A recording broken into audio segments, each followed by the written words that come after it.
Hello friends, I am Swarnika Verma. Welcome you all in my YouTube channel SLV classes. Guys, today we are going to learn some MCQs based on research methodology for PhD entrance and NTA UGC NET JRF. Guys इस video में हम बात करेंगे research methodology के कुछ MCQs के बारे में, ओके। और यहाँ पर 1000 क्वेश्चंस के कुछ पार्ट्स कराए गए हैं और पार्ट बाय पार्ट मैं वीडियो अपलोड करूँगी और सारे लिंक्स आपको डिस्क्रिप्शन बॉक्स में गिवन है। तो अगर आप पूरे वीडियोस देखना चाहते हैं, पूरे पार्ट को आप देखना चाहते हैं, तो किसी भी वीडियो के डिस्क्रिप्शन बॉक्स में जाके सारे लिंक्स को देख सकते हैं। तो आपको 1000 क्वेश्चन के सीरीज़ पूरे मिल जाएंगे, okay guys. And if you like my video, अगर गाइज आपको मेरी वीडियोस पसंद आती है तो आप उसे लाइक करें, शेयर करें एंड सब्सक्राइब करना ना भूलें। Now guys, come to the question 711. An experimenter conducts an experiment on the effect of a drug to control hallucination. He declared the result to be statistically significant, which usually mean that, ठीक है। तो एक experimenter है जो conduct कर रहा है एक एक्सपेरिमेंट को किस इफेक्ट में, ताकि जो ड्रग होता है वो कंट्रोल कर सके किसको, हेलुसिनेशन को, ठीक है। हेलुसिनेशन मतलब होता है एक तरीके से स्वप्न, जो दुखद स्वप्न होता है, एंजाइटी बोल सकते हैं, माया बोल सकते हैं, ठीक है। तो उसको कंट्रोल करने के लिए, ठीक है, तो उसने एक्सपेरिमेंटर ने एक्सपेरिमेंट किया। तो he declares the result to be statistically significant, और उसने डिक्लेयर किया कि जो रिजल्ट है वो स्टैटिस्टिकली सिग्निफिकेंट है। तो इसका मतलब क्या हुआ, even though appropriate statistics were used, क्या अप्रोप्रिएट स्टैटिस्टिक्स यूज किया गया है, यहाँ पर कोई भी डिफरेंस नहीं है, ठीक है। Could be detected between experimental and control group, control group और एक्सपेरिमेंटल ग्रुप में कोई भी डिफरेंस नहीं डिटेक्ट किया गया है। The result have important implication for theory और प्रैक्टिस, रिजल्ट को इम्पॉर्टेंट बोला गया है थ्योरी और प्रैक्टिस के लिए। या तो C differences between experimental and control group of this size occur by chance only 5 times out of 100, ठीक है। तो इसका राइट आंसर गाइज होगा ऑप्शन सी, यानी जो डिफरेंस है एक्सपेरिमेंटल एंड कंट्रोल ग्रुप में, ओके, वो क्या है, सिर्फ और सिर्फ चांस की वजह से आया है, जैसे अचानक से बोल सकते हैं, ठीक है। तो अकर by chance only 5 times out of 100 में से 5 टाइम्स आया है और उससे कम हो सकता है, उससे ज़्यादा नहीं हो सकता है। ये जो भी इसका मतलब है कि स्टैटिस्टिकली सिग्निफिकेंट रिजल्ट है, तो वो एक्चुअली उसका मतलब क्या हुआ कि यही हुआ कि वो चांस से ही आया है, सिर्फ और सिर्फ चांस से आया है। और क्या चांस है, 5 टाइम्स आउट ऑफ 100 में से सिर्फ 5 टाइम्स, 5 टाइम्स से ज़्यादा नहीं हो सकता, उससे कम हो सकता है, ओके गाइज। आप लोगों को नहीं समझ में आता तो कमेंट सेक्शन में मुझसे पूछ सकते हैं। Now guys come to the next question देखते हैं 712। We wish to test the hypothesis that music improve learning, ठीक है। तो हम लोग चाह रहे हैं टेस्ट करना हाइपोथेसिस को कि म्यूजिक जो कर रहा है इम्प्रूव लर्निंग को। We compare test across test score of student who study to music with those who study in silence, ठीक है। तो जो लोग म्यूजिक में पढ़ रहे हैं और जो लोग साइलेंस यानी शांति में पढ़ रहे हैं, उन दोनों लोग का क्या स्कोर टेस्ट किया गया है। Which of the following is an extraneous variable in this experiment, ठीक है।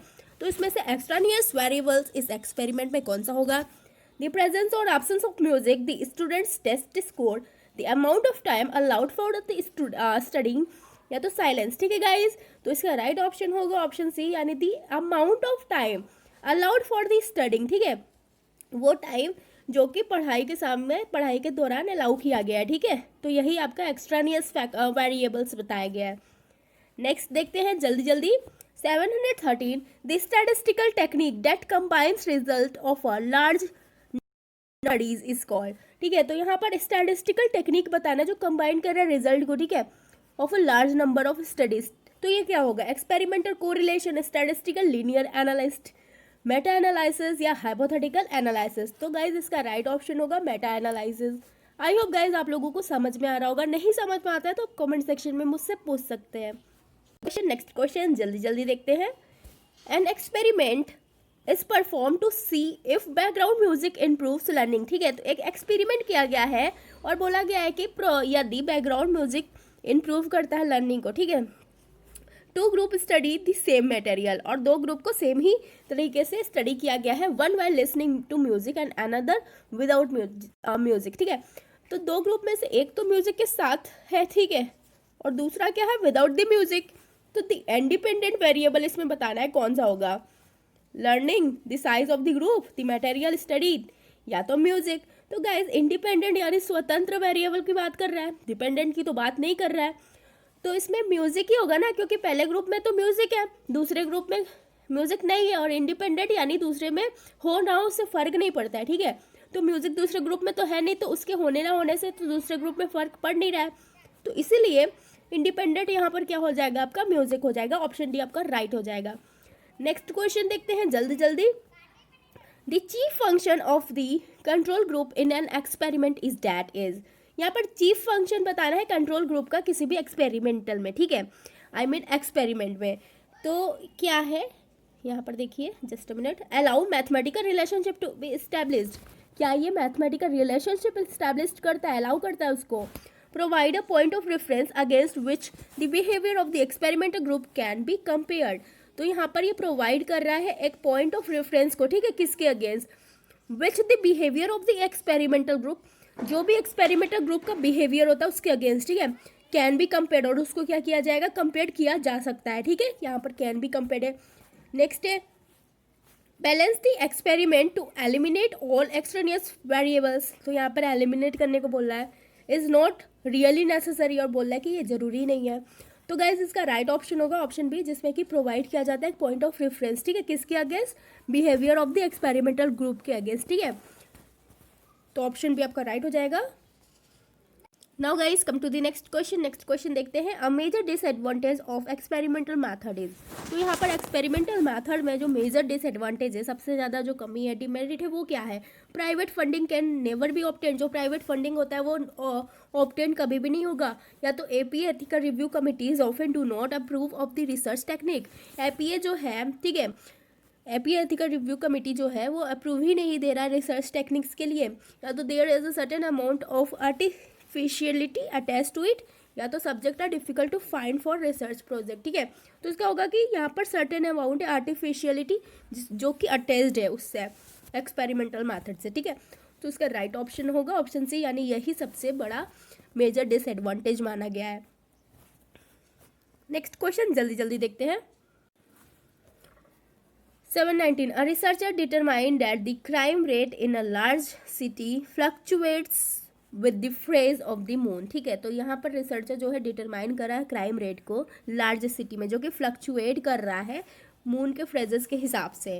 Okay, he conclude that the gravitational pull of the moon influence human behaviour. और वो कंक्लूड किया, उसने कंक्लूजन क्या निकाला कि जो ग्रेविटेशनल पुल है, ठीक है, ग्रेविटेशनल जो पुल यानी क्या होता है कि खींचना, अपने तरफ अट्रैक्ट करना, ठीक है। तो मून का क्या है, इन्फ्लुएंस कर रहा है ह्यूमन बिहेवियर को। Okay guys, I hope guys आप लोगों को समझ में आ रहा होगा। तो फिर से देखिए, यहाँ पे बोला he has committed what error. तो उसने क्या एरर यहाँ पर निकाला है, he incorrectly inferred correlation from causation. उसने इनकरेक्टली क्या किया है, कोरिलेशन को इन्फर्ड किया है कॉजेशन से, ठीक है। या तो he incorrectly inferred causation from correlation. यहाँ पर है कोरिलेशन से कॉजेशन में, और यहाँ पर है कॉजेशन से कोरिलेशन में। ध्यान दीजिएगा, कंफ्यूज बिल्कुल भी नहीं होना है। और यहाँ पर है he fail to measure the gravitational pull to test his hypothesis. वो फेल हो गए, ठीक है, मेजर करने में ग्रेविटेशनल पुल को, ठीक है, कि वो टेस्ट कर सके। या तो he has overlook the placebo effect. Placebo effect यहाँ पर ओवरलुक करने की बात कर रहे हैं, यहाँ पर ये नहीं होगा। यहाँ पर होगा he incorrectly inferred causation from correlation. यहाँ पर उसने क्या किया, इनकरेक्टली, वो एरर क्या आ रहा है कि वो इनकरेक्टली इन्फर्ड कर रहा है कॉजेशन से, आई मीन कॉजेशन से कोरिलेशन में, ठीक है, समझ में आ गया। तो ऑप्शन बी होगा यहाँ पर कॉजेशन फ्रॉम कोरिलेशन, ठीक है, पहला वाला नहीं होगा, समझ में आ गया। नेक्स्ट क्वेश्चन, और ये वीडियो का लास्ट क्वेश्चन है 720। Students who do better in high school tend to do better in college. This is an example of। तो स्टूडेंट जिसने हाई स्कूल में बहुत अच्छा किया है तो उनको टेंड किया जा रहा है कि वो कॉलेज में भी अच्छा करे। तो ये किसका एग्जांपल है, a negative correlation, a zero correlation, a positive correlation, या अ परफेक्ट कोरिलेशन। तो गाइज ये आप लोग खुद ही बता देंगे ये किसका एग्जाम्पल है, एक पॉजिटिव कोरिलेशन का। क्योंकि अच्छा उम्मीद किया जा रहा है ना इसमें कि जिसका मतलब हाई स्कूल में अच्छा है वो कॉलेज में भी अच्छा करेगा, ठीक है। तो ये ऑप्शन सी आपका राइट हो जाएगा। नाउ गाइज ये वीडियो का लास्ट क्वेश्चन है, बाकी मैं 721 से नेक्स्ट वीडियो में नेक्स्ट पार्ट अपलोड करने वाली हूँ। तो आप मेरे वीडियोस को टाइम टू टाइम जरूर देखिए। वीडियोस पसंद आए तो लाइक शेयर कमेंट करना ना भूलें एंड सब्सक्राइब भी कीजिए। Okay, thank you for watching my video. And one more thing कि पार्ट 1 से अगर आप देखना चाहते हैं मेरी वीडियोस को, तो आप वीडियो के डिस्क्रिप्शन बॉक्स में जाके देख सकते हैं, सारे लिंक्स वहाँ पर अवेलेबल है। Thank you again for watching my video.